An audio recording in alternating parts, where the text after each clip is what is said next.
ప్రసంగి గ్రంథము 5వ అధ్యాయము. ప్రసంగి గ్రంథము 5వ అధ్యాయము మొదటి నుంచి మనం చూడగలిగితే, ప్రసంగి గ్రంథము 5వ అధ్యాయము మొదటి వచనం నుంచి చూడండి ఏమంటున్నాడు. నీవు దేవుని మందిరమునకు పోవునప్పుడు నీ ప్రవర్తన జాగ్రత్తగా చూచుకొనుము అన్నాడు. ఎటు పోయేటప్పుడట? నీవు దేవుని మందిరమునకు పోయేటప్పుడు. అంటే ఇది యావత్తు ప్రతి క్రైస్తవునితో మాట్లాడుతున్నటువంటి మాట. నువ్వు దేవుని మందిరమునకు వెళ్ళేటప్పుడు ఒకటి జాగ్రత్తగా చూచుకో అన్నాడు. ఏంటి జాగ్రత్త అని అంటే నీ ప్రవర్తన అన్నాడు. నిజంగా మందిరానికి వెళ్ళేటప్పుడు ప్రవర్తనను చూసుకోవాలా? ఎవరైనా చూసుకుంటున్నారా ఈ రోజుల్లో? ఇది ఎప్పుడు వ్రాసాడండి? సొలొమోను గారు రాశారు. దేవుని మందిరమునకు వెళ్ళేటప్పుడు నా పరిస్థితి ఎలా ఉంది, నేను ఎలా ప్రవర్తిస్తున్నాను, భక్తి జీవితం నాలో ఉందా, నేను నిత్యము చేసే వాటిలో దేవుడు మహిమపరచబడుతున్నాడా, అసలు నా ప్రవర్తన ఎలా ఉంది అని ఎవరైనా గమనిస్తున్నారా? కానీ దేవుడు చెప్తున్నాడు, ఏమంటున్నాడంటే నీవు దేవుని మందిరమునకు పోవునప్పుడు నీ ప్రవర్తన జాగ్రత్తగా చూచుకొనుము అన్నాడు. ఇది చాలా ప్రాముఖ్యమైనది ప్రవర్తన. నువ్వు దేవుని మందిరమునకు వచ్చేటప్పుడు ఎలా పడితే అలా బయట ప్రవర్తించేసి ఆదివారం రాగానే మందిరంలో కూర్చుంటానంటే దేవుడు ఒప్పుకోడట. నువ్వు జాగ్రత్త అంటున్నాడు. జాగ్రత్తగా చూచుకోవాలట అంటూ ఇంకేమంటున్నాడు చూడండి. బుద్ధిహీనులు అర్పించినట్లుగా బలి అర్పించుట కంటే సమీపించి ఆలకించుట శ్రేష్టము అన్నాడు. మందిరానికి వచ్చిన తర్వాత ఏం చేయాలట? సమీపించి అంటే దగ్గరకు వచ్చి ఆలకించటం అంటే వినటం. ఇది చాలా శ్రేష్టమట. దేనికంటే శ్రేష్టము? మనము బలి అర్పించిన దానికంటే శ్రేష్టమట. పాత నిబంధన గ్రంథంలో బలులు అర్పించేవారు కదండి. సమాధాన బలులు, పాప పరిహారార్థ బలులు, ఇలా బలులు అర్పించేవారు. ఇలా బలి అర్పించాలంటే పొట్టేలు కావాలి. పొట్టేలు కావాలంటే ఊరికే వస్తుందండి? మనకేమైనా గొర్రెల మందలు ఉన్నాయా? లేవు. ఇప్పుడు పొట్టేలు కావాలంటే మళ్ళీ డబ్బులు పెట్టి కొనుకొచ్చుకోవాలి. అంటే ఖర్చుతో కూడుకున్నది బలి అంటే.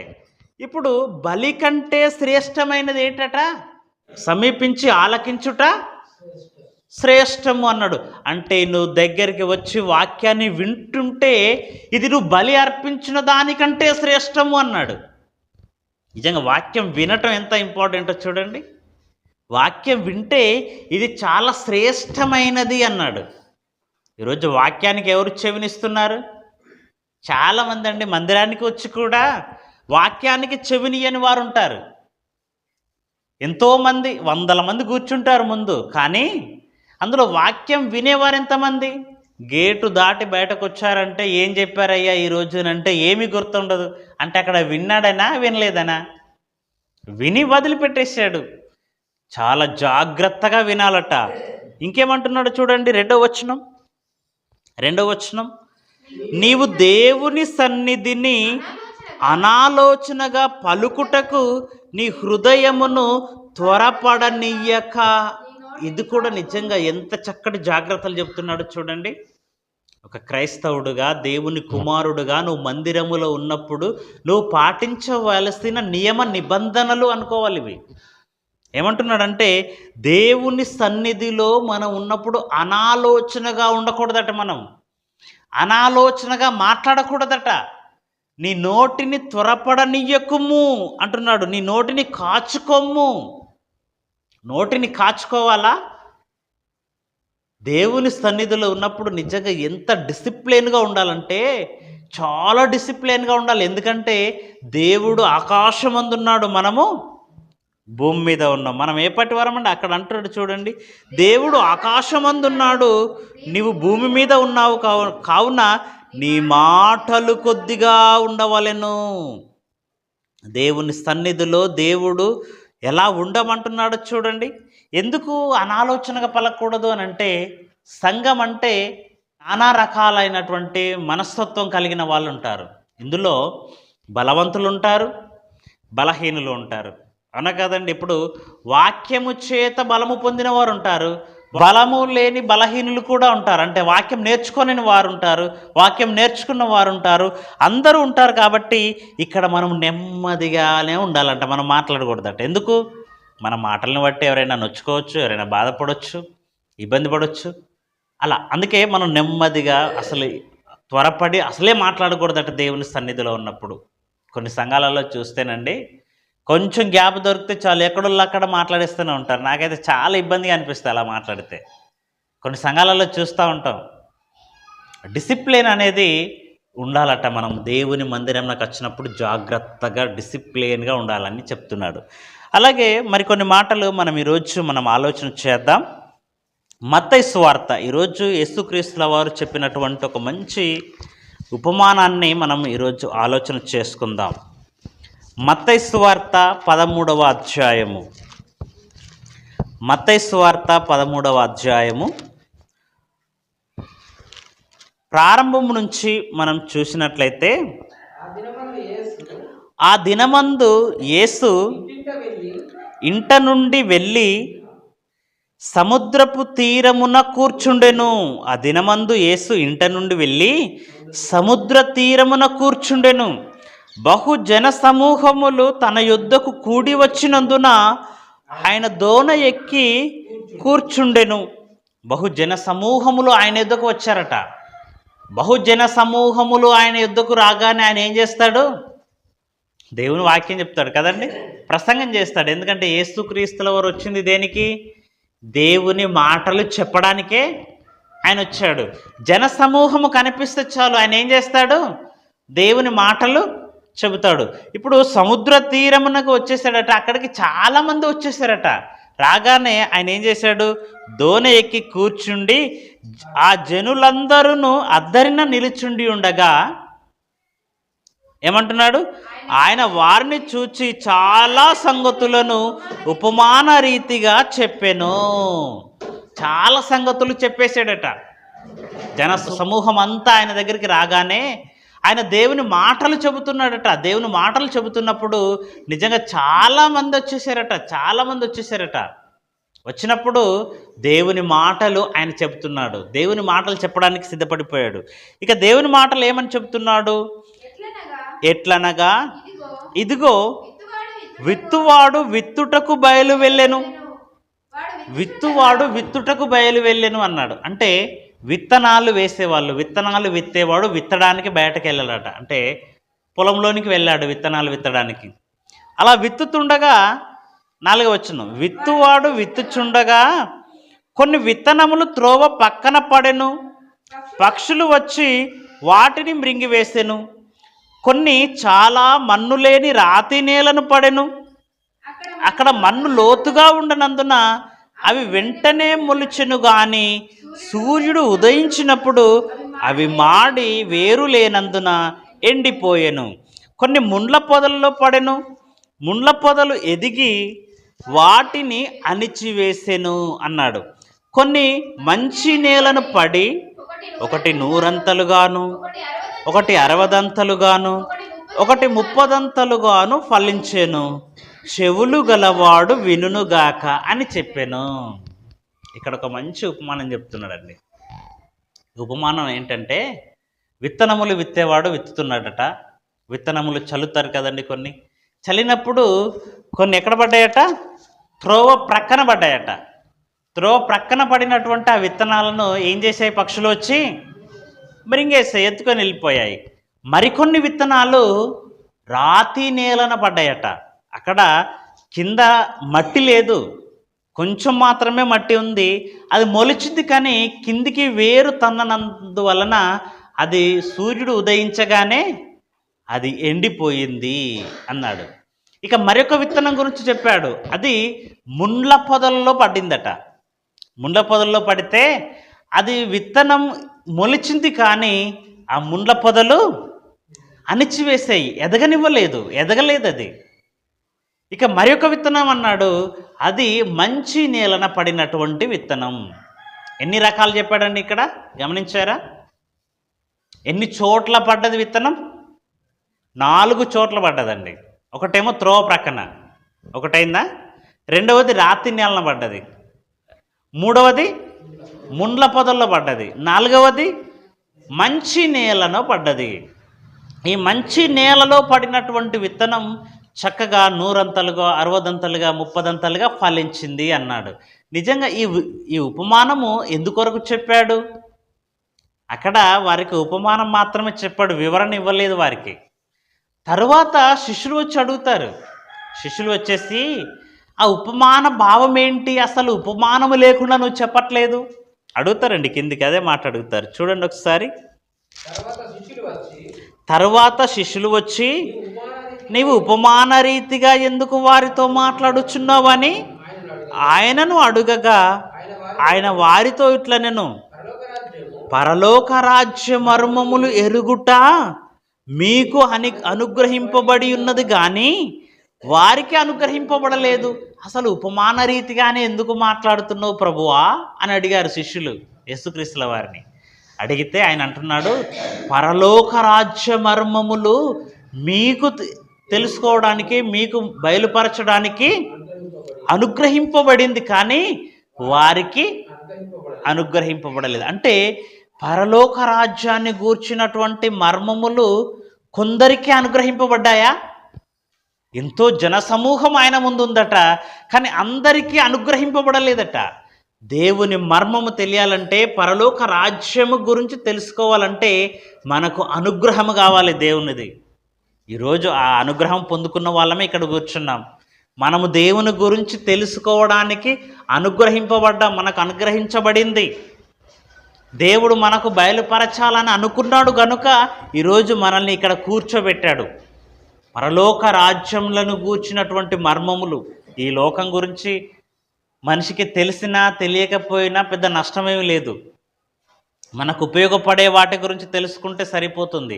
కానీ పరలోక రాజ్యమును గూర్చినటువంటి మర్మములు మాత్రం ఖచ్చితంగా మనము తెలుసుకోవాలి. ఎందుకంటే ఈ లోకంలో ఎంతకాలం జీవిస్తాడు మనిషి? 60-70 సంవత్సరాలు జీవించి, మహా అంటే 90-100 సంవత్సరాలు జీవిస్తాడు. ఆ తరువాత అయినా ఈ లోకాన్ని వదిలిపెట్టాల్సిందే. మరి ఈ లోకాన్ని విడిచిపెట్టిన తర్వాత వెళ్ళవలసినది ఎక్కడికి? ఆత్మకు చావుందా? ఆత్మకు చావు లేదు. చావు శరీరానికి ఉంది. ఈ శరీరము నుంచి ఆత్మ వెళ్ళిపోయిన తర్వాత ఈ శరీరాన్ని మట్టిలో పాతి పెట్టేస్తారు, కానీ ఆత్మకు చావు లేదు కదా. ఈరోజు మన అందరిలో ఆత్మ ఉంది, దీనికి చావు లేదు. మరి ఈ శరీరాన్ని విడిచిపెట్టిన తర్వాత ఎక్కడికి వెళుతుంది ఇది? దీని గురించి ఆలోచన ఈరోజు ప్రపంచ మనుషుల్లో ఉందంటారా? కనిపించని ఆత్మ గురించి ఆలోచనలు లేవండి ఈరోజు. కనిపించే శరీరాన్ని గురించినటువంటి ఆలోచన చాలా ఉంది, కానీ ఈ లోపల ఈ 6 అడుగుల ఆకారాన్ని కదిలిస్తున్నది, మాట్లాడుతున్నది, నడుస్తున్నది, ఈ ఆత్మను గురించి అవగాహన లేకుండా ఉండిపోయారండి ఈరోజు. ఈ ఆత్మ వెళ్ళే ఒక లోకం ఉంది. ఆ లోకానికి మనం చేరుకోవాలంటే నిజంగా ఈ లోకములో మనం పాటించవలసినవి ఉన్నవి. ఒకవేళ దేవుని పరలోక రాజ్యమును గూర్చే మర్మములు మనకు తెలియకపోతే, అక్కడ ఉన్నటువంటి పరిస్థితులు మనకు తెలియకపోతే, ఒకవేళ అక్కడికి మనం వెళ్ళకపోతే పరిస్థితి ఏంటో తెలుసా? నరకానికి వెళ్ళాల్సిన పరిస్థితి. అక్కడేముంటుంది? యుగ యుగాలు అగ్ని ఆరదు, ఆత్మ చావదు.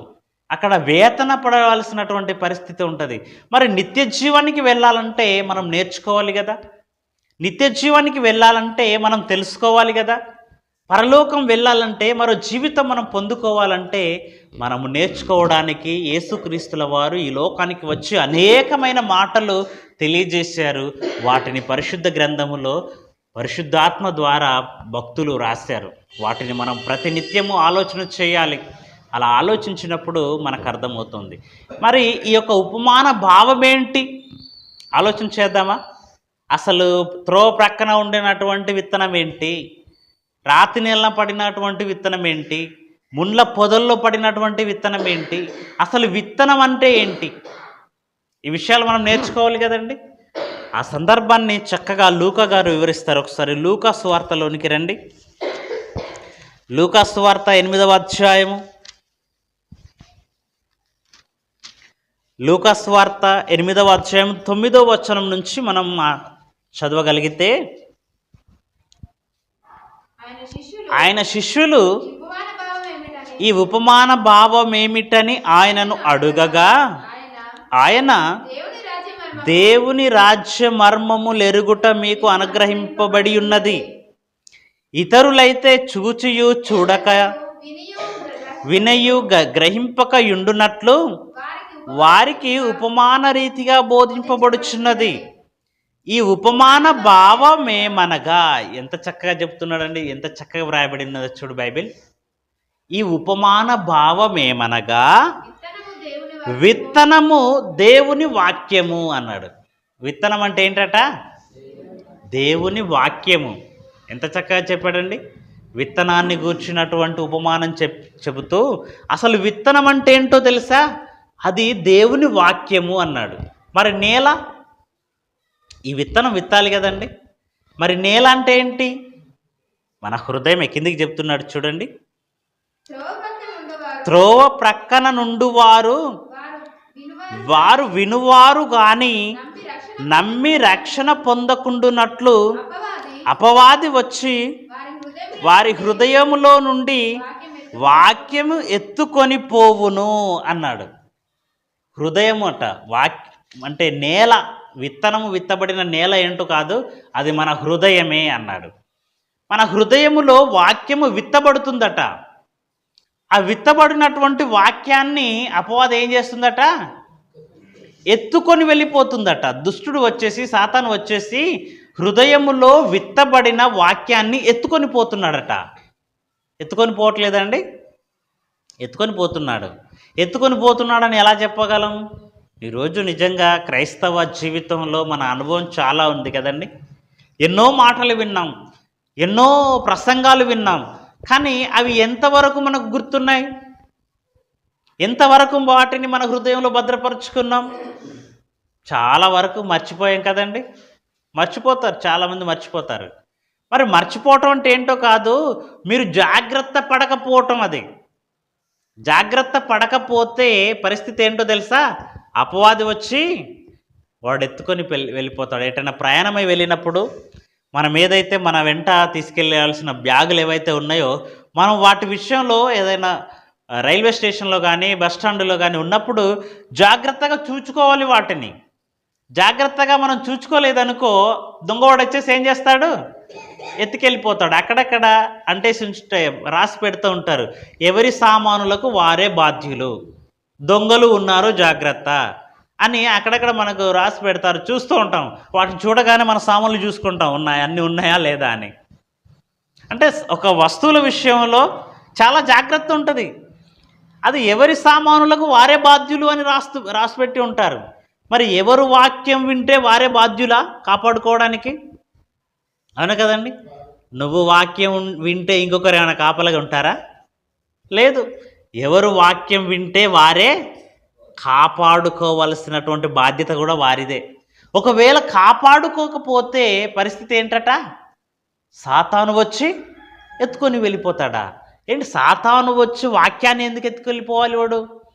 మన ఇంట్లో ఇంకా విలువైన ఏమీ లేవా? మన ఇంట్లో చాలా విలువైనదంటే ఏముంటుంది? బంగారం ఉంటుంది, డబ్బులు ఉంటాయి, అవును కదండి. వాటిని బీరోలో పెట్టుకుంటాం. ఎందుకు? అవి విలువైనవి కనుక. మిగతాయన్నీ ఎక్కడ పడితే అక్కడనే పెట్టేసుకుంటాం. కానీ విలువైన వాటిని ఎక్కడ పెట్టుకుంటాం మనం? చక్కగా బీరువాలో పెట్టుకొని లాక్ చేసుకొని చక్కగా జాగ్రత్త పడతాం. ఎందుకు? అవి విలువైనవి. మరి మన ఇంట్లో విలువైనటువంటి బంగారం ఉండంగా, విలువైనటువంటి డబ్బులు ఉండంగా, మరి వాడు బంగారాన్ని ఎత్తుకొని వెళ్ళిపోడు, మన డబ్బుల్ని ఎత్తుకొని వెళ్ళిపోడు. దేన్ని ఎత్తుకుపోతున్నాడు? వాక్యాన్ని ఎత్తుకెళ్తున్నాడు. అంటే వాడికి అర్థమైపోయింది ఏంటంటే, వాటన్నిటికంటే గొప్పదేంటో తెలుసా? వాక్యం. అదే చెప్తా ఉంటాడు చూడండి. కీర్తన గ్రంథం చూడండి ఒకసారి. 19వ కీర్తన, కీర్తన గ్రంథము 19వ అధ్యాయము 10వ వచనం చూడండి. అవి బంగారము కంటెను, విస్తారమైన మేలిమి బంగారు కంటెను కోరదగినవి. ఏంటి? దేవుని న్యాయ విధులు, దేవుని మాటలు ఏంటో తెలుసా? అవి బంగారము కంటే కూడా విలువైనయట, బంగారము కంటే కోరదగినయట. ఒక పక్కన బైబిల్ పెట్టి మరో పక్కన బంగారం పెట్టిర్రు అనుకోండి, ఏది తీసుకుంటామండి మనం? బంగారమే తీసుకుంటాం. ఎందుకంటే మనకు అర్థం కాదు బైబిల్ విలువ. కానీ దేవుడు ఏమంటున్నాడు? బంగారము కంటే కోరదగినది ఏంటట? దేవుని వాక్యం. ఇప్పుడు సాతాను ముందు ఒక సైడు వాక్యం పెట్టేసి ఒక సైడు బంగారం పెట్టామనుకోండి, వాడేది తీసుకుంటాడు? నీ హృదయంలో బంగారాన్ని గూర్చిన ఆలోచనలు ఉంటాయి, దేవుని వాక్యాన్ని గూర్చిన ఆలోచనలు ఉంటాయి. ఇందులో ఏది ఎత్తుకెళ్తాడు చెప్పండి వాడు? మీకు ఇంకా అర్థం కావడానికి, ఒక వ్యక్తికి 1,00,000 రూపాయలు మీరు అప్పుగా ఇచ్చారు, పేపర్ ఏం రాయించుకోలేదు, 1 సంవత్సరం అయింది, పేపర్ ఏం రాయించుకోలేదు. ఇప్పుడు ఆ అప్పు ఇచ్చినటువంటి ఆ సందర్భం ఎవరికి ఇచ్చారో, ఏ డేట్న ఇచ్చారో అవి గుర్తుంచుకుంటారా, గుర్తుంచుకోరా? అంటే దాన్ని ఎత్తుకొని వెళ్ళిపోతాడా వాడు? ఇది మాత్రం ప్రక్కన పెడతాడు. మన హృదయంలోనే ఉంటుంది అది, ఇది ఉంటుంది.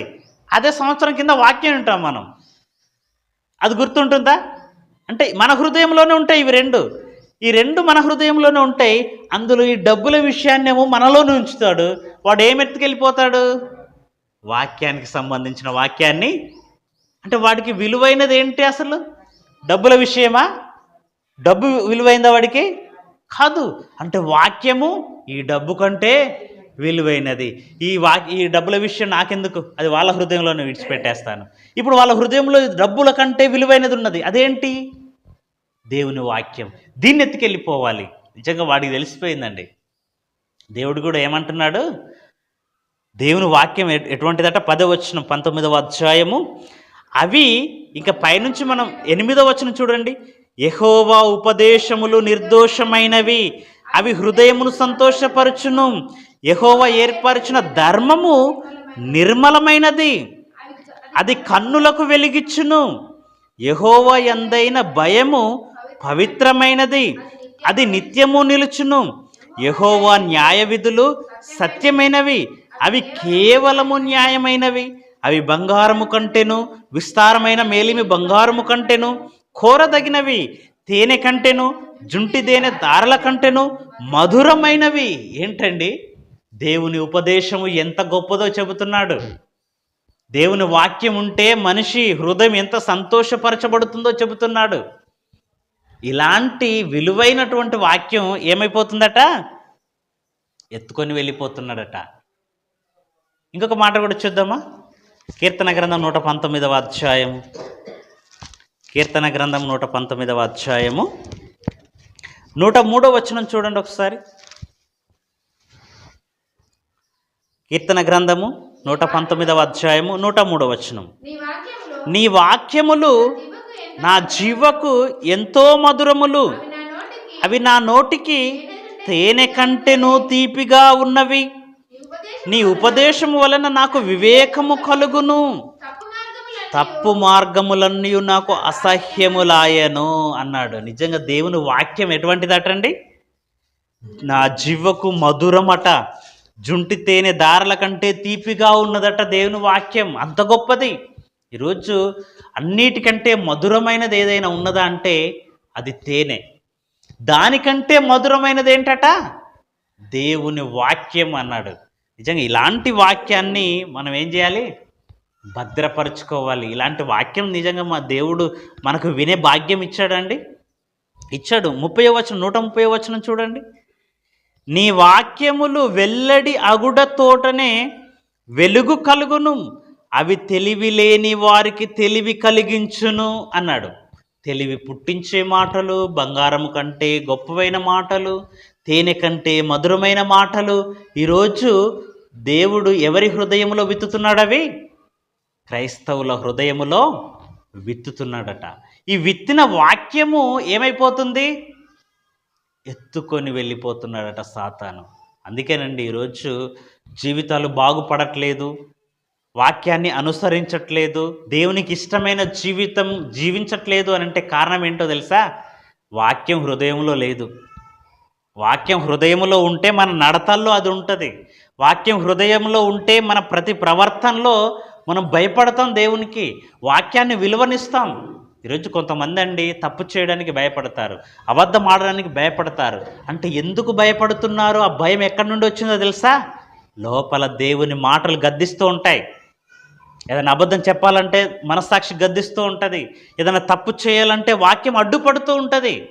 నువ్వు తప్పు చేయకుండా ఉండడానికి ఆ వాక్యం నీ హృదయంలో ఉంటే నీ మార్గములన్నీ కూడా, తప్పు మార్గములన్నీ కూడా అసహ్యం వేస్తుందట.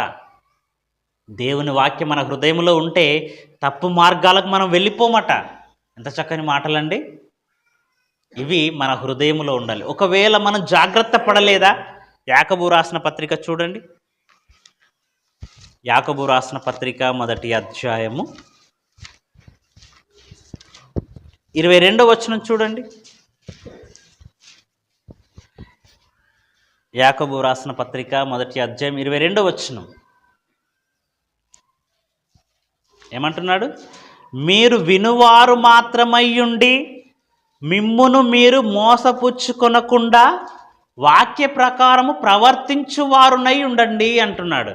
మీరు వినువారు మాత్రమయ్యుండి మిమ్మును మీరు మోసపరుచుకోవద్దు. మనం విన్న తర్వాత జాగ్రత్త పడకపోతే మనలకు మనమే మోసపోతామట. బ్యాంకులో నుంచి ₹1,00,000 డ్రా చేసుకున్నాం. అది మనం జాగ్రత్త పడకపోతే మనం ఏమైపోతాం? మోసపోతాం. ఎవడన్నా నచ్చి ఎత్తుకెళ్ళిపోతే ఏం జరుగుతుందండి? నేను మోసపోయానండి అంటారు. ఏం జరిగింది? ఎత్తుకొని వెళ్ళిపోయాడు దొంగడు వచ్చి. మనము కూడా దేవుని వాక్యం విన్న తర్వాత జాగ్రత్త పడకపోతే ఆ వాక్యాన్ని సాతాను వచ్చి ఎత్తుకొని వెళ్ళిపోతాడు. మనం మోసపోయిన వారమైపోతాము. ఇది త్రోవ ప్రక్కన విత్తబడినటువంటి విత్తనాన్ని గురించినటువంటి వివరణ. త్రోవ ప్రక్కన విత్తబడిన వాడే ఎటువంటి వారట? మళ్ళొకసారి వద్దాం అక్కడికి. లూకాసు వార్త 8వ అధ్యాయము, లూకాసు వార్త 8వ అధ్యాయము 11వ వచనం. ఈ ఉపమాన భావం ఏమనగా, విత్తనము దేవుని వాక్యము త్రోవ ప్రక్కన నుండి వారు వినువారు కానీ నమ్మి రక్షణ పొందకుండునట్లు అపవాది వచ్చి వారి హృదయములో నుండి వాక్యం ఎత్తుకొని పోవును. ఇప్పుడైనా మనం జాగ్రత్త పడాలి. ఎందుకంటే ఈ వాక్యం ఎంత గొప్పదో మనం తెలుసుకున్నాం. ఎంత గొప్పదండి ఇది? మేలిమి బంగారము కంటే గొప్పది అన్నాడు. జుంటి తేనె దారల కంటే మధురమైనది అన్నాడు. ఆ వాక్యం మన హృదయంలో ఉంటే తప్పు మార్గములు అసహ్యము అన్నాడు. ఎంత చక్కని మేలు చేస్తున్నాయో చూడండి ఇవి మనిషి హృదయంలో ఉంటే. ఈ వాక్యం మన హృదయంలో ఉంటే మన హృదయం సంతోషించును అన్నాడు. ఇలాంటి మధురమైన వాక్యాన్ని మన హృదయములో నుండి సాతాను ఎత్తుకొని వెళ్ళిపోకుండా మనం జాగ్రత్త పడాలి. అలా జాగ్రత్త పడ్డప్పుడే మన బ్రతుకులు, మన ప్రవర్తన దేవునికి ఇష్టమైనట్టుగా మనం మలుచుకోగలుగుతాం. ఇంకొక మాట కూడా చూద్దామా? 13వ వచనం.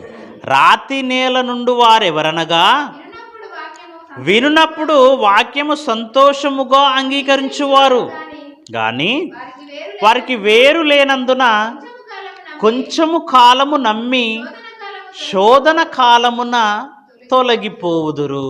మరొక రకం చెప్పాడు.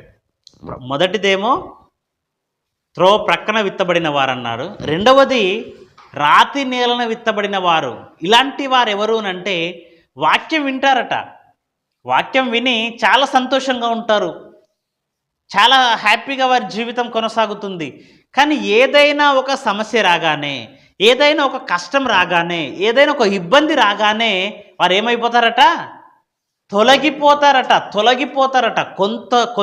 కొంచెము కాలమే నమ్మి శోధన వచ్చినప్పుడు తొలగిపోయేవారు. ఇలాంటి వారు నిజంగా చాలామంది ఉన్నారండి. మేము చర్చికి వస్తాం, వాక్యం వింటాం, ప్రార్థన చేస్తాం. ఎప్పటి వరకు అని అంటే మాకు ఇబ్బందులు లేనంత వరకే. ఇబ్బందులు వచ్చాయా? తొలగిపోవటమే. ఇలాంటి వారు లేరా అండి? చాలామంది ఉన్నారండి. చాలామంది తొలగిపోయిన వారు కూడా ఉన్నారు. ఒకప్పుడు క్రైస్తవులే, కానీ ఇప్పుడు లేరు. ఏమైపోయింది? వాక్యం విన్నారు కానీ ఆ విత్తనం ఎలాంటి నేలన పడింది? రాతి నేలన. కింద వేరు భూమిలోనికి వెళ్ళకపోవటం వల్ల ఏం జరిగింది? అది తొందరగా ఆ వాక్యము వారిలో నిలవలేకపోయింది, వెళ్ళిపోయింది. అందుకే శోధన అనుభవించకూడదు. అసలు క్రైస్తవుడైన వాడికి శోధన వస్తుందా రాదా? వస్తుందని చెప్పాడు కదండి. ఈ రాతి నేలన విత్తబడిన వారు ఇలాంటి వారట.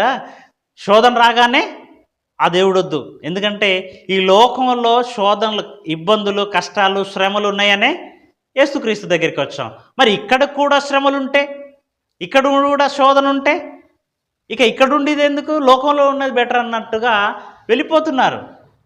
కానీ శోధనను సహించిన వాడే ధన్యుడు అంటున్నాడు యాకోబు పత్రికలో. చూడండి ఒక మాట, యాకోబు పత్రిక మొదటి అధ్యాయములో, యాకోబు పత్రిక మొదటి అధ్యాయము 12వ వచనం చూడండి. శోధనలు రావు అనట్లేదు ఇక్కడ, ఏమంటున్నాడు చూడండి. యాకోబు పత్రిక మొదటి అధ్యాయం 12వ వచనం, శోధన సహించువాడు ధన్యుడు, అతడు శోధనకు నిలిచిన వాడై ప్రభు తన్ను ప్రేమించు వారికి వాగ్దానము చేసిన కిరీటము పొందును, జీవ కిరీటము పొందును అన్నాడు. శోధనను సహిస్తే, బాధను ఓర్చుకుంటే, కష్టాన్ని మనం అనుభవిస్తే మనం ఏం పొందుకుంటామట? దేవుడు మనకు వాగ్దానం చేశాడట. ఏం వాగ్దానం చేశాడు? జీవ కిరీటం ఇస్తాను అన్నాడు. ఇప్పుడు శోధనను సహించక కొంత కష్టం వచ్చిందని, కొంతకాలమే కష్టం వచ్చిందని దేవుని నుండి తొలగిపోతే ఏమి పోగొట్టుకున్నట్టుగా? మనం జీవ కిరీటమును పోగొట్టుకున్నట్టే. ఇప్పుడు తొలగిపోయిన వారికి జీవ కిరీటం ఉంటుందా? ఉండదు. అంటే కొంచెము కాలము శ్రమలు, ఆ శ్రమలైనా ఎంతకాలం వస్తాయండి? ఈ జీవిత కాలమే చాలా అల్పమైనది భూమి మీద. ఎంతకాలం జీవిస్తామండి? ఏ శోధన లేకపోయినా, అంత ఆరోగ్యంగా ఉన్నా కూడా ఎల్లకాలం జీవిస్తామా? ఎంత ఆరోగ్యవంతుడైనా వెళ్ళిపోవలసిందే, ఎంత అనారోగ్యంగా ఉన్నవాడైనా వెళ్ళిపోవలసిందే. అలాంటి దానికి జీవ కిరీటాన్ని ఎందుకు పోడగొట్టుకోవటం మనం? కొంతకాలము శ్రమను, కొంతకాలము శోధన వచ్చినందుకే భక్తులలో ఎవరికి శ్రమలు రాలేవా? మనకే వచ్చాయా? మనకంటే ముందుగా ఉన్నవారు ఎన్ని శ్రమలు అనుభవించారండి, ఎన్ని ఇబ్బందులు అనుభవించారండి. అప్పుడప్పుడు అనిపిస్తుంది, నేను నీతిగానే ఉన్నాను, నేను విశ్వాసంగానే ఉన్నాను, నేను భక్తిగానే ఉన్నాను, నాకేంటి శ్రమలు అని అనుకుంటారు. దేవుడేమైనా నువ్వు పాపం చేసావు కనుక శ్రమ వచ్చిందని చెప్పాడా? నువ్వేమన్నా తప్పు చేసావు కనుక శ్రమ పెట్టాను అన్నాడా? అంటే యథార్థవంతులుగా ఉంటే శ్రమలు రావనుకుంటున్నారా? ఒక యోబు, ఆయన ఎలాంటి వాడండి? ఆయన తప్పు చేశాడా? ఆయన శ్రమను అనుభవించాడు. ఆయన ఏమన్నా ఇబ్బంది, తప్పు చేసి ఆయన ఏమన్నా పాపం చేశాడా? లేదు కదా. ఆయన భక్తిపరుడు అన్నాడు. అలాగే యథార్థవంతుడు, ఆయన వంటి వాడు ఆ దేశంలోనే లేడట. అంత యథార్థవంతుడికి ఎందుకు వచ్చింది శోధన? అంత యథార్థవంతుడికి ఆస్తి నష్టం ఎందుకు? అంత యథార్థవంతుడికి పిల్లల నష్టం ఎందుకు? పిల్లలు చనిపోవటం ఎందుకు?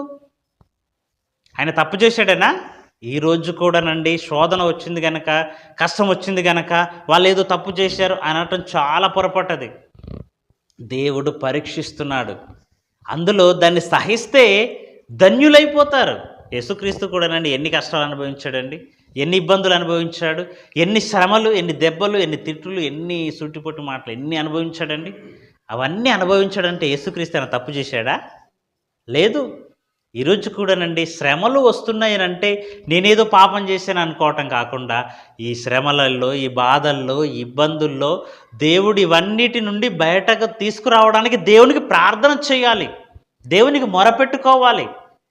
అంతేగాని నాకేంటి శ్రమలు వచ్చాయని దేవుని తొలగిపోవటం ఇది సరి అయినది కాదు అంటున్నాడు దేవుడు. అలాంటి వారు ఎక్కడ విత్తబడిన విత్తనం లాంటి వారు? రాతి నేలను విత్తబడినటువంటి విత్తనం అన్నాడు. ఒకవేళ శ్రమ వస్తే తొలగిపోయావా, నువ్వు జీవ కిరీటాన్ని పొందుకోలేకపోతావు, జీవ కిరీటాన్ని పోగొట్టుకున్న వారు అవుతారు అని అన్నాడు.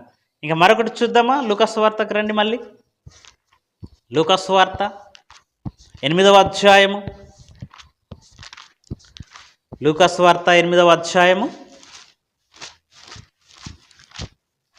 14వ వచనమా చూడండి. 14వ వచనం, ముండ్ల పొదలలో పడిన విత్తనమును పోలిన వారెవరనగా విని కాలము గడిచిన కొలది ఈ జీవన సంబంధమైన విచారముల చేతను ధనభోగముల చేతను అణిచివేయబడి పరిపక్వముగా ఫలింపని వారు అన్నాడు. ఈ ముండ్ల పొదలలో పడినటువంటి విత్తనాన్ని పోలిన వారు ఎవరట? ఈ జీవన సంబంధమైన విచారములు. చర్చికి వెళ్తున్నాను, బాగానే ఉంది, కొంతకాలం బాగానే వెళ్ళాను, కానీ నేను ఎలా బ్రతకాలి ఈ లోకంలో? ఈ జీవనం అంటే ఏంటండి? నా పోషణ ఏంటి? నా భవిష్యత్తు ఏంటి? నా పిల్లల భవిష్యత్తు ఏంటి? పిల్లల చదువులేంటి? ఇవన్నీ ఆలోచనలు వచ్చేస్తూ ఉంటాయి మనిషిలోనికి. నీవు కేవలం నీతిగా న్యాయంగా ఉంటే నువ్వు సంపాదించుకోలేవు అని మనిషికి ఇలాంటి ఆశలు చూపెడతాడు సాతాను. అలా చూపెట్టి వాళ్ళు ఉన్నట్టుగా ఉంటారు, కానీ క్రైస్తవ్యంలోనే ఉన్నట్టుగా ఉంటారు, కానీ వారు పరిపక్వముగా ఫలించని వారు అన్నాడు. పరిపక్వముగా ఫలించని వారు ఈ జీవన సంబంధమైన ఈ వీటిలో చిక్కుకుంటారట. అండి, దేవుడు మనకి జీవితాన్ని ఇచ్చాడు, మనకు పిల్లల్ని ఇచ్చాడు. ఈ పిల్లలను దేవుని మీద భారము కలిగి మనము గనుక జీవిస్తే పోషించలేడా? ఆలోచించండి. వారికి ఒక మంచి భవిష్యత్తును దేవుడు చూపించలేడా? దేవుని మీద ఆధారపడినప్పుడు మళ్ళీ దేవుని మీద ఆధారపడకుండా, ప్రార్థన జీవితం లేకుండా, పిల్లల్ని నీతిమంతులుగా, న్యాయవంతులుగా, మంచివారుగా పెంచకుండా దేవుని మీద ఆధారపడితే వృధా అవుతుంది. వాళ్ళను చక్కగా పెంచి దేవుని మీద దేవునికే వారిని అప్పగించేస్తే, వారిని అప్పగించేస్తే చక్కగా వారిని పెంచగలడు, చక్కని భవిష్యత్తు వారికి ఇవ్వగలడు. ఈ జీవన వ్యాపారములలో మనము చిక్కుకొనకూడదట. ధనమోసము అంటున్నాడు. ధనమోసము. ఒకవేళ ఏమీ లేని వాడైతే సంపాదించుకోవాలని దేవునికే సమయం ఇవ్వకుండా, మీటింగ్ ఉంది, కార్యక్రమం ఉంది, ఆదివారం ఆరాధన ఉంది అని చెబితే వాళ్ళు ఏమంటారండి? నాకు డ్యూటీ ఉంది అని వాళ్ళు అంటారు. ఇక్కడ ఆరాధన ఉంది అంటే నాకు డ్యూటీ ఉంది. జాబులు చేసేవారు ఇప్పుడు దేవునికి సమయం ఇస్తున్నారా? చాలా తక్కువ అండి. ఆదివారం మాత్రమే ఇస్తారు. మిగతా కార్యక్రమాల్లో పాల్గొంటారా అంటే మాకు సెలవు లేదండి అంటారు. అంటే ఈ జీవన వ్యాపారములలో చిక్కుకొని పోవటం అన్నమాట. అది దేవునికే సమయం ఇవ్వని వారుగా మారిపోతూ ఉంటారు. అలా దేవుని వాక్యానికి సమయం ఇవ్వకపోతే ఏం జరుగుతుంది? పరిపక్వముగా ఫలించని వారు, పరిపక్వముగా ఫలించని వారు అన్నాడు. ఫలాలు లేవు, ఫలాలు పరిపక్వముగా ఫలించవవి అని చెబుతూ ఇక చివరిది చెబుతున్నాడు. చూడండి, 4వ రకం. ఇది ఎలాంటి నేలన పడిన విత్తనం అన్నాడు? మంచి నేల నుండి విత్తనమును పోలిన వారెవరనగా, యోగ్యమైన మంచి మనస్సుతో వాక్యమును విని దాన్ని అవలంబించి ఓపికతో ఫలించువారు అన్నాడు. మంచి నేలన పడిన విత్తనమును పోలిన వారు ఎటువంటి వారట? యోగ్యమైన మంచి మనస్సుతో వాక్యాన్ని వినాలటండి. నిజంగా ఇలాంటి మనస్సుతో వింటున్నారండి ఈరోజు యావత్తు క్రైస్తవ్యం? మంచి మనస్సుతో వింటున్నారా? యోగ్యమైన మంచి మనస్సు అంటున్నాడు. వాక్యం వినడానికి యోగ్యత కలిగిన మనస్సే ఉందా మనకి? యోగ్యమైన మంచి మనస్సు అంటే ఇప్పుడు పాలు పిండడానికి వెళ్తారు కదండి, గేదె దగ్గరికి పాలు పిండడానికి వెళ్తారు. ఏ పాత్ర పడితే ఆ పాత్ర పట్టుకొని వెళ్ళిపోతారా పాలు పిండడానికి? ఒకవేళ అలా ఏ పాత్ర పడితే ఆ పాత్రను తీసుకెళ్ళి మనం పాలు పిండామనుకోండి, అవి ఏమైపోతాయి? అవి విరిగిపోతాయి, చెడిపోతాయి, పాలు పనికిరావు అవి. అది యోగ్యమైన పాత్ర. ఈ యొక్క పాలు పితకడానికి ఈ పాత్రే యోగ్యమైనదని సపరేట్ పెడతాం దాన్ని. అలాగే మన హృదయం కూడా యోగ్యమైనటువంటి హృదయం కావాలి వాక్యం వినడానికి. యోగ్యమైన హృదయం అంటే ఏంటి? మన హృదయాన్ని సిద్ధపరచుకోవాలి, వాక్యం కొరకు ఎదురు చూడాలి. ఏదో లోపల అంతా ఈ లోకంలో ఉన్న టెన్షన్స్, ఇబ్బందులు, బాధలన్నీ మన హృదయంలో పెట్టుకొని వాక్యం ముందుకు వచ్చి కూర్చుంటే హృదయంలోనికి వాక్యం వెళ్ళదు. ఎందుకంటే హృదయం ఖాళీ లేదు. యోగ్యమైన హృదయం అంటే మన హృదయాన్ని ఖాళీ చేసేసుకోవాలి, అన్ని దేవునికి అప్పగించేసుకోవాలి, అన్ని దేవునిపై అప్పగించేసేయాలి. ఇక్కడ కూర్చున్నప్పటికీ కూడా ఇంటికాన్ని ఆలోచనలు, మందిరంలో కూర్చొని కూడా వ్యాపారం గురించి ఆలోచనలు, మందిరంలో కూర్చొని మరెక్కడో ఆలోచన పెట్టామనుకోండి, అది యోగ్యమైన హృదయమా? కాదు. యోగ్యమైన హృదయం అంటే మన మనస్సు అంతా కూడా ఇక్కడనే పెట్టి దేవుని వాక్యం మీద మన మనస్సు ఉంచి మనం వాక్యం వింటే అది యోగ్యమైన మంచి మనస్సు అన్నాడు. మంచి మనస్సుతో వినాలట. మరికొందరు వింటారు వాక్యం. ఎలా వింటారండి? ఏం తప్పు చెబుతాడా పట్టేద్దాం. అవును కదండి. ఇలాంటి వారు ఉండారా? వాక్యం చెప్తాడా చెప్పని, ఏం చెప్తాడా పట్టేద్దాం. ఇలాంటి మనస్సుతో వింటే ఏమన్నా ఫలిస్తుందా అండి? దేవుడు ఏదైతే ఒక దైవ సేవకుడి ద్వారా బోధిస్తున్నాడో ఇది దేవుని మాటగా స్వీకరించాలి తప్ప అక్కడ ఒక సేవకుడు ఉన్నాడు, సేవకుడు మాత్రమే చెబుతున్నాడని సేవకుని మాటగా స్వీకరించకూడదు. దేవుని మాట, పరిశుద్ధ గ్రంథంలో ఉన్న మాటలను ఎవరేవి? దేవుడు వ్రాయించాడు. దేవుని మాటలు. ఈ మాటలే కదండి దైవ సేవకుడు చెప్పేది. మరి దైవ సేవకుడి నోట నుండి వచ్చాయి అని అంటే అవి ఆయన మాటలా, దేవుని మాటలా? దేవుని మాటలని ఈరోజు దేవుడు నాతో మాట్లాడాడని ఒక మంచి మనస్సుతో మనం స్వీకరిస్తే ఎలా ఉంటుందట? ఫలాలు ఎలా వస్తాయట? దానిని అవలంబించి ఓపికతో ఫలించాలట. అలా ఫలించేవారు 100 60 30 ఫలిస్తారు. అంటే దేవుని వాక్యాన్ని వినే విధానం చెబుతున్నాడు దేవుడు. ఎలా వినాలట? వినేవారిలో ఎన్ని రకాలు ఉన్నారట?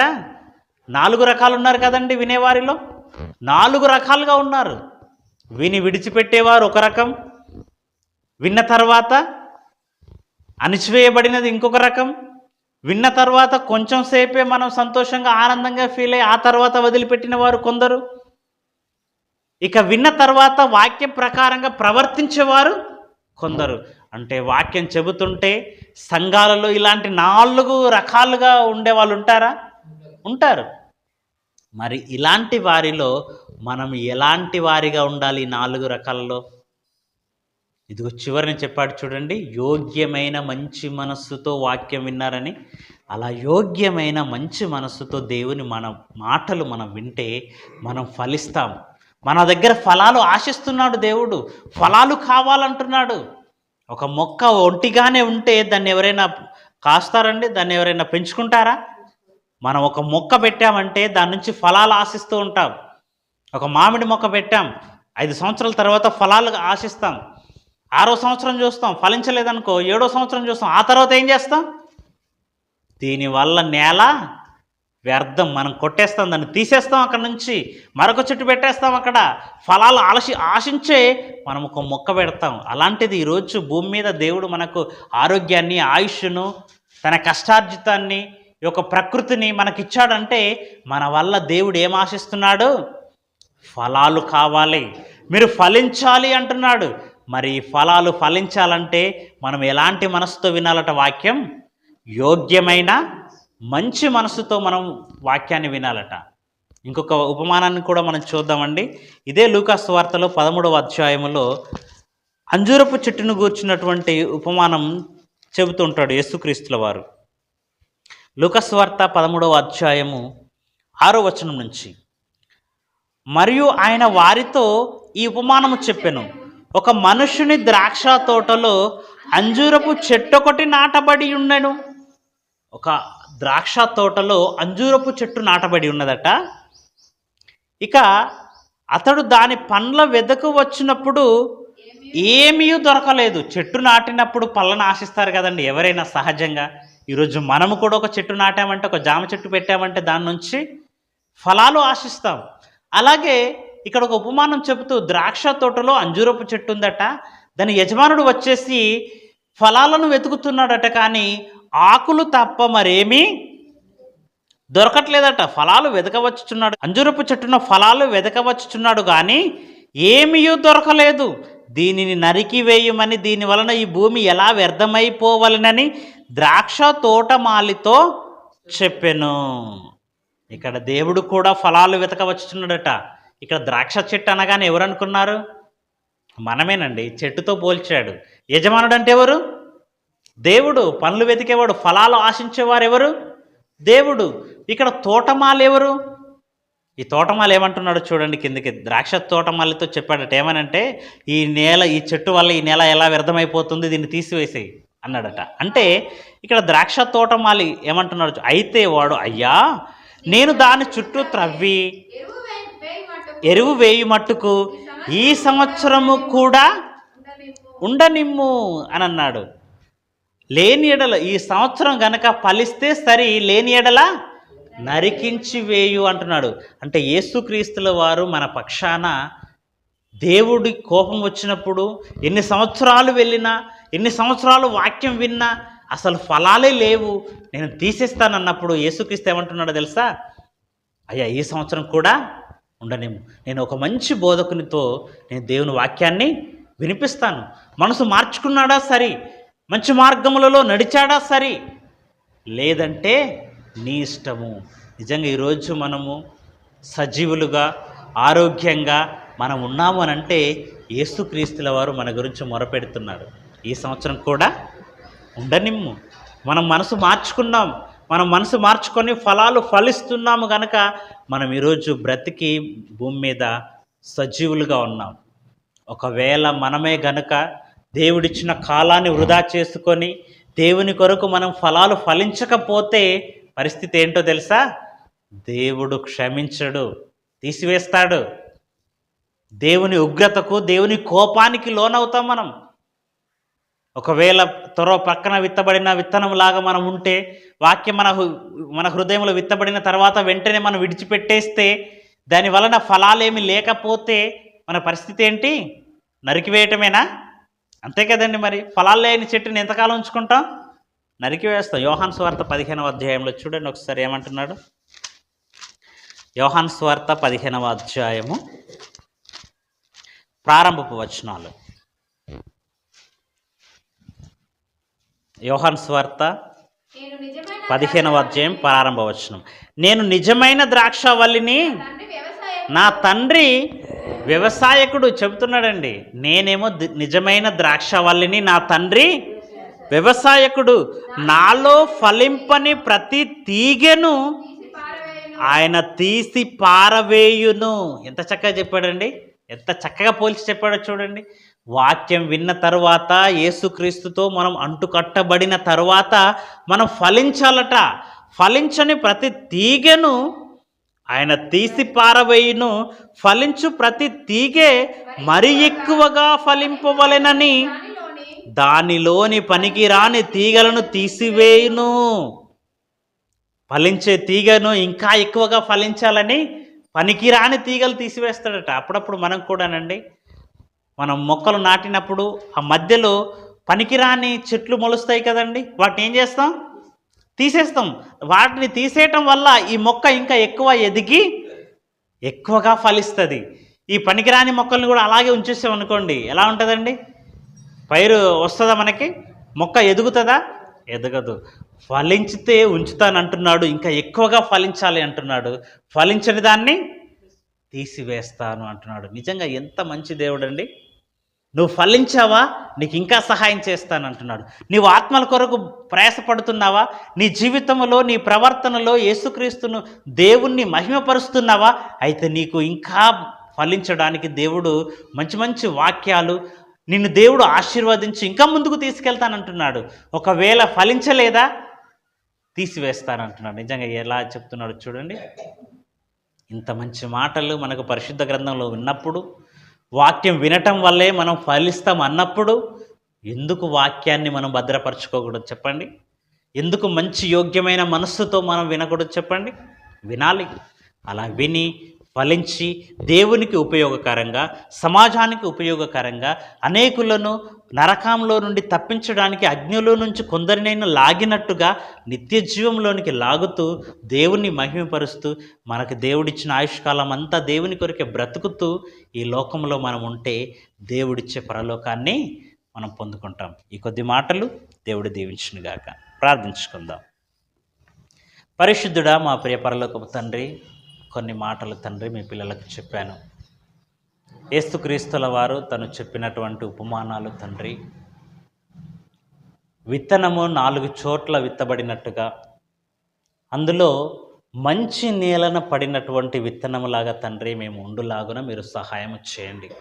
మంచి యోగ్యమైన మంచి మనస్సుతో మీ మాటలు విని మా హృదయములో వాటిని భద్రపరుచుకొని వాటి ప్రకారంగా మా ప్రవర్తనను ప్రభు సరిదిద్దుకొని మేము ఫలించి అభివృద్ధి పొంది మిమ్మల్ని మహిమపరిచే వారిగా ఉండుటకు మీరు సహాయం చేయమని యేసు పరిశుద్ధ నామమున ఈ ప్రార్థన సమర్పించి వేడుకుంటున్నాము తండ్రి.